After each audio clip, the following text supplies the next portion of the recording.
If you are anything like me, you are blown away by the recent testimony to the House Subcommittee on National Security about the UAP experience of Major David Grusch.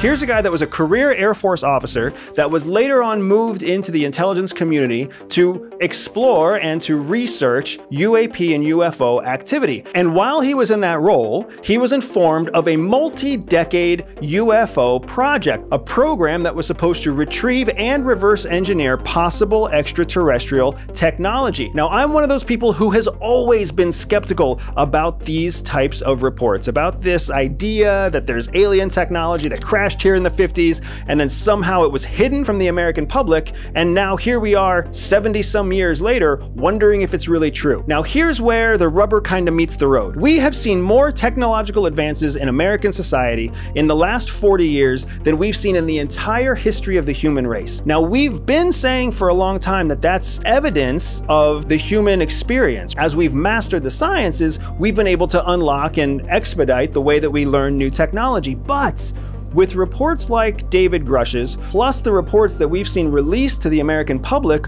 over the last 10 years specifically, we have to start asking ourselves the harder question. How much of our technology really is ours from our own development, and how much of it may have been informed from reverse engineering projects exactly like the one that Major Grusch is referencing in his conversation with Congress? Think about it. Solid state memory semiconductors never existed, and then all of a sudden they're everywhere. We had the rise of hypersonic missiles, hypersonic flights, nobody had ever heard of it, and then all of a sudden everybody's talking about it. Hypersonic missiles, hypersonic jets, hypersonic combustion engines.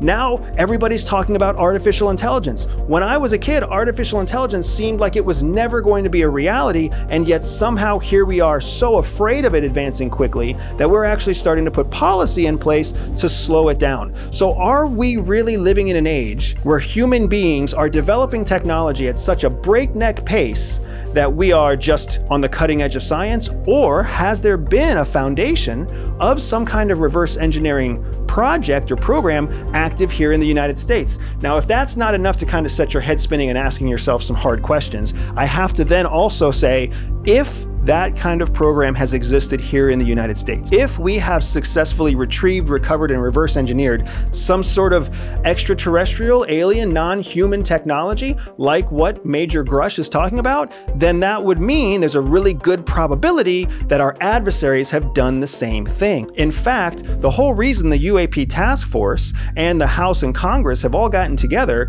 to support and encourage this deeper dive into UAP and UFO activity is because there is national security implication if the 2004 videos that came from the Navy, if the reports that we've been collecting since the 1950s, if the confidential intelligence reports recently released by CIA and NSA, if those reports relate to advanced weaponry and developments by our adversaries that give them a technological or military superiority over the United States, all of a sudden we have to take a look at this information through a very critical lens. Because if we have successfully retrieved and reverse engineered technology for ourselves, then we have to assume the same thing is true about our adversaries. That alien spacecraft or non-human technology that might have crash landed here in the US has also crash landed within the borders of our adversarial countries, Russia, China, Iran. These are all countries that would be able to take advanced technology, reverse engineer it, and create something of their own. That is how the Chinese developed cellular technology, by stealing it from the United States, reverse engineering it, and creating their own. That's how the Iranians and the Russians started advancing their nuclear programs, by stealing from the United States, reverse engineering it, and creating their own. How is it that the Russians and the Chinese developed hypersonic missiles faster than the United States? More importantly, where did the technology for hypersonic missiles even come from?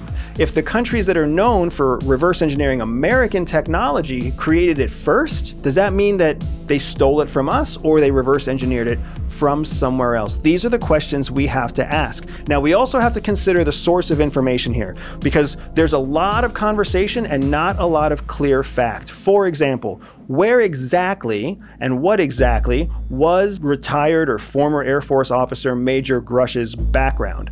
According to some news reports, he spent 14 years with the Air Force before he left. You can't retire after 14 years of service.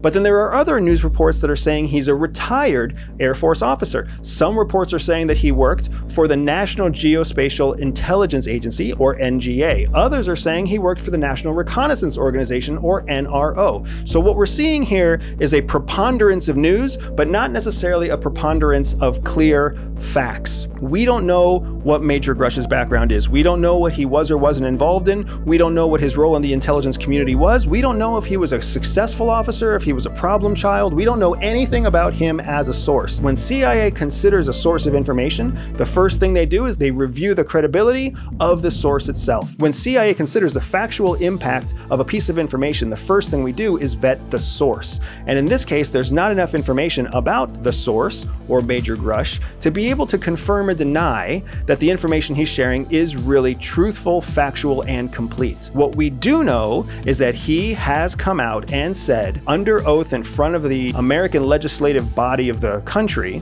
that he was part of or informed of a multi-decade effort to retrieve and reverse engineer alien technology, UFO, UAP technology. Never before has this question been so impactful, so relevant, and so significant to the American public, because our government is taking UAP and UFO sightings more seriously than they ever have. We have an existing government-funded UAP task force that actually has congressional oversight, specifically because they're considering the impact of UAPs on national security priorities. We also have multiple uniformed officers, multiple former government officers from CIA to DIA, so we have to take it seriously when we see these senior ranking officers come out and put themselves in the public spotlight and put their entire career, their entire reputation on the line in order to say something that they believe is important and impactful and relevant to the entirety of potentially the human race and at least the national security infrastructure. As I continue to follow this story, I'm going to be paying attention to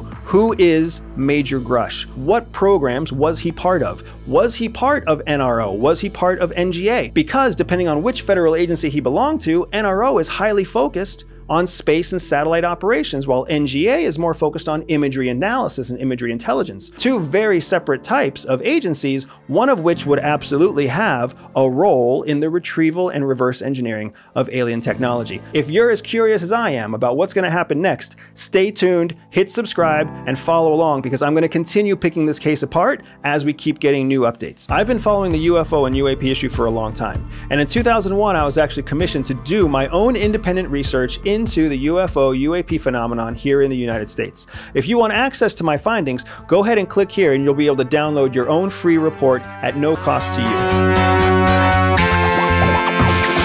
Freedom! So fresh, so new. Freedom!